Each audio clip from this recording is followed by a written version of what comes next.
했다며 일치된 대응을 주문했다고 매체는 전했습니다. 김 위원장을 비롯한 회의 참석자들은 최근 공개됐던 모습과 달리 마스크를 착용하지 않았습니다. 현재의 방역 위기를 자력으로 대응할 수 있다는 걸 북한 내부에 강조하기 위한 것으로 보입니다. 북한 국가비상방역사령부는 그제 오후 6시부터 어제 오후 6시까지 23만 2천여 명의 발열자가 새로 발생했다고 밝혔습니다. 또 20만 5천여 명이 완치됐고 6명이 사망한 것으로 집계됐습니다. 북한 통계에 따르면 지난달 말부터 어제까지 발생한 누적 발열자 수는 171만 5천여 명, 누적 사망자는 62명입니다. KBS 뉴스 우한솔입니다. 우리나라 코로나19 상황도 짚어봅니다. 신규 확진자 수는 이틀째 3만 명대인데 수요일 기준으로는 15주 만에 가장 적은 수치입니다. 신기원 기자입니다. 오늘 0시 기준 코로나19 신규 확진자 수는 3만 1,352명입니다. 수요일 기준으로는 지난 2월 2일 이후 15주 만에 가장 적은 수치입니다. 방역당국은 신규 확진자 수가 8주 연속 줄어들고 있지만 감소세는 둔화하는 경향으로 해외 변이 유입 등에 대한 경계를 늦추지 않고 있습니다. 정부는 출범 100일 안에 과학 방역 체계를 마련하겠다고 밝혔습니다. 먼저 전문가 독립위원회를 구성해 방역 정책에 이들의 의견을 체계적으로 반영하고 분산돼 있는 환자와 진료 정보 등을 빅데이터 플랫폼으로 통합해 연계할 방침입니다. 또 현재 유치원과 학교 등에 설치된 공기 정화 장치는 바이러스 제거 기능이 부족하다며 실내 공기질 관리를 강화하겠다고 밝혔습니다. 백경란 신임 질병관리청장은 오늘 취임사에서 감염병 예측과 위기 분석 연구 등 과학적 근거에 기반해 질병을 예방 관리하고 보건 의료 정책을 수립하겠다고 강조했습니다. 정은경 전 질병관리청장은 코로나19 위기 극복에 기여할 수 있어서 보람되고 영광이었다며 소회를 밝혔습니다. 방역당국은 모레 격리 의무 해제 등 안착기 전환 여부를 발표하겠다고 밝혔습니다. KBS 뉴스 신지원입니다. 자, 이번엔 최근 논란이 일고 있는 용산 미군기지 공원화 사업 짚어봅니다. 미군기지를 반환받아서 시민들한테 돌려주는 건 좋은 방향인데 환경 문제가 해결되지 않아서 논란이 일고 있습니다. 김대용 해설위원 나왔습니다. 안녕하십니까? 네. 자, 대통령 집무실 용산시대에 맞춰서 일부 반환받은 미군기지를 공원으로 개방하려는 건데 지금 정확히 문제가 어떤 거죠? 환경단체들의 반발이 가장 큰데요. 이미 반환받은 미군 기지에서 기준치를 넘는 오염물질들이 계속 검출되고 있는 상황에서 네. 어떻게 공원을 만들 수 있느냐 이런 겁니다. 그래서 용산 시대를 열겠다는 대통령이 약속 때문에 정부가 너무 서두르는 것 같다 이런 비판입니다. 그럼에도 불구하고 임시 구간만이라도 지금 개방을 하겠다라는 거잖아요. 네. 어떤 데를 지금 개방하겠다는 거죠? 정부가 임시 개방하겠다는 공원 지역은 지난 2월 달에 네. 그 반환받은 미군 숙소를 포함해서 그 다음에 학교, 그 다음에 야구장, 소프트볼장, 네. 그리고 스포츠필드 등이 있는 그런 곳입니다. 네.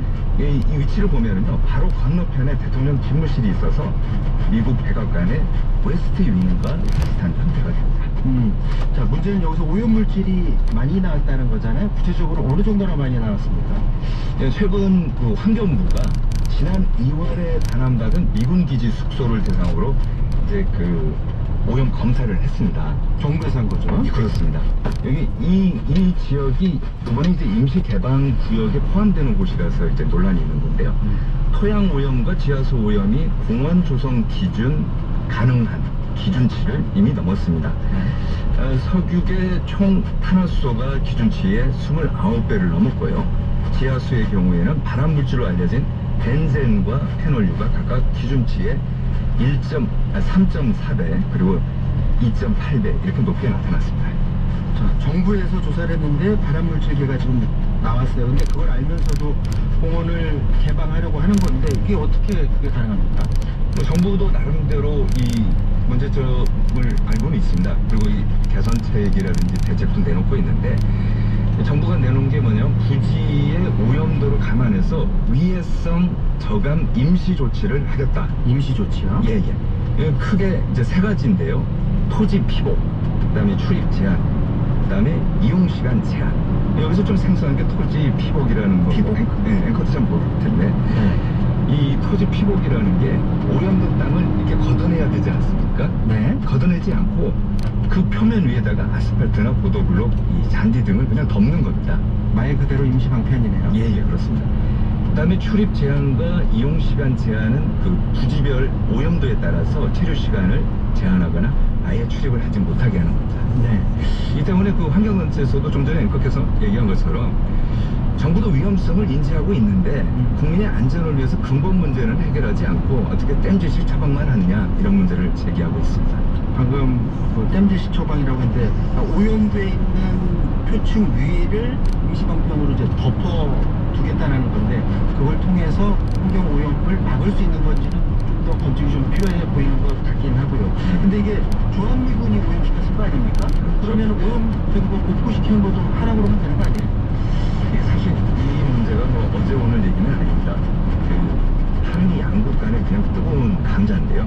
우리나라 정부는 뭐 당연히 국제환경법상의 그 오염자 부담 원칙을 근거로 해서 미군이 정화 비용을 부담해야 한다. 이렇게 주장을 하고 있고 미국 측은 이 주둔군 지휘협정 소파라는 게 있지 않습니까? 또 소파. 예, 이걸 대면서 자기한테 책임이 없다 이렇게 맞서고 있습니다. 이게 그럼 결국 또 힘의 논리로 되는 건 아닌지 우리 정부가 그동안 미국 측에 너무 끌려다닌 건 아니에요 그러면? 그렇게 단정적으로 말할 수는 없고요. 사실 우리 정부도 여러 그 정부가 지날 때마다 이 문제에 대해서는 논란도 많았고 논의도 많이 했습니다. 근데 이제 그 용산기지 반환과 공원 조성 사업은 뭐 논의는 됐지만 결국 비용 부담 문제가 해결되지 않아서 좌초되고 이제 좌절된 거거든요. 네네. 그만큼 쉽지 않은 건데 여기에다 아직까지 좀 전에 제가 얘기한 것처럼 용산 미군기지 반환 면적이 한 10%밖에 되지 않거든요. 네. 이게 협상의 변수가 됩니다. 네. 자, 향후 우리 목소리를 새 정부가 어떻게 내는지도 국민들이 좀 지켜봐야 될 것 같습니다. 지금까지 김배홍 해설위원이었습니다. 다음 소식입니다. 국책연구기관인 KDI가 올해 우리나라 경제 성장률 전망치를 2.8%로 하향 조정했습니다. 이승훈 기자가 보도합니다. 한국개발연구원 KDI는 우리 경제가 코로나19 확산과 국제 공급망 차질에도 불구하고 수출 호조로 완만한 회복세를 지속하고 있다고 진단했습니다. 하지만 1분기 민간 소비가 당초 예상보다 낮았고 원자재 가격 상승과 금리 인상 등이 맞물려 올해 경제 성장률 전망치를 당초 3%에서 2.8%로 하향 조정했다고 밝혔습니다. 내년 경제 성장률은 이보다 더 낮을 것으로 예측했습니다. 민간 소비는 회복되겠지만 수출 증가세가 꺾이고 무역 수지도 나빠지면서 올해보다 0.5%포인트 낮은 2.3%에 머물 것으로 내다봤습니다. 여기에 원자재 수급 불안이 장기화되거나 중국 경기 급락 등의 악재가 겹칠 경우 경기가 더 위축될 가능성이 있다고 평가했습니다. 상승폭을 키우고 있는 소비자 물가는 올해 4.2%의 상승률을 기록할 것으로 내다봤습니다. 다만 내년에는 국제 유가가 다소 안정되고 올해 높은 수준의 물가 상승률이 반영돼 2.2% 수준까지 내려갈 것으로 전망했습니다. KDI는 물가 안정을 위해 기준금리를 점진적으로 인상하고 재정수지 적자폭과 국가 채무 증가를 점차 정상화하는 재정 정책도 필요하다고 조언했습니다. KBS 뉴스 이승훈입니다. 이어서 간추린 뉴스 홍서연 아나운서가 전합니다. 네, 최근 취임한 원희룡 국토교통부 장관의 첫 번째 정책이 전월세 신고제 계도 기간 연장이 될 것이라는 전망이 나오고 있습니다. 오늘 국회와 국토교통부 등에 따르면 정부는 이달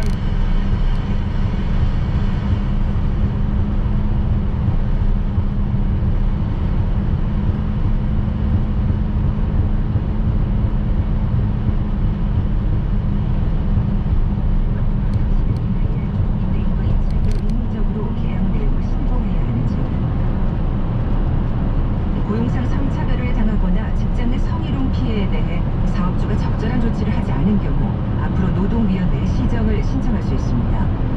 고용노동부와 중앙노동위원회는 내일부터 개정 남녀고용평등법이 시행됨에 따라 13개 지방노동위원회에 고용상 성차별 등에 대한 시정을 신청할 수 있다고 밝혔습니다. 현대자동차와 기아가 2030년까지 국내 전기차 부문에 21조 원을 투자한다고 밝혔습니다. 현대차 그룹은 국내 전기차 생태계를 고도화하고 미래차 산업혁신을 선도하는 국내 허브 역할을 강화하기 위해 이 같은 투자를 결정했다고 밝혔습니다. 영업 손실을 감내하면서 10년 넘게 계열사를 부당하게 지원한 경동 계열사들의 공정거래위원회가 과징금을 부과하기로 결정했습니다. 공정위는 오늘 기업 집단 경동 소속 경동원과 경동 나비엔의 시정명령과 함께 각각 24억 3,500만 원과 12억 4,500만 원의 과징금을 부과하기로 결정했다고 밝혔습니다. 오늘은 전국에 가끔 구름이 많이 끼겠고 내륙 곳곳에 강한 소나기가 오겠습니다. 강원 내륙과 산지, 충북 북부와 남부 내륙 지역에 늦은 오후까지 소나기가 예상됩니다. 소나기가 오는 지역에는 돌풍이 불면서 천둥 번개가 치거나 우박이 떨어지는 곳도 있겠습니다. 강원 영동과 경북 북동 산지, 충남 서해안에는 순간적으로 초속 20에서 25m의 강한 바람이 불 것으로 예상됩니다. 내일은 전국에 가끔 구름이 많이 끼겠습니다. 간추린 뉴스였습니다. 앞서 전해드렸다시피 미 금리 인상에 따라 올해 말까지 우리나라 금리도 계속 올라갑니다. 혹시나 대출을 끼고 집을 사려는 분들 올해는 정말 신중해야 하고 가능한 자제해야겠습니다. 뉴스 중계단 마치겠습니다. 진행의 박찬영이었고요. 내일 다시 뵙겠습니다. 고맙습니다.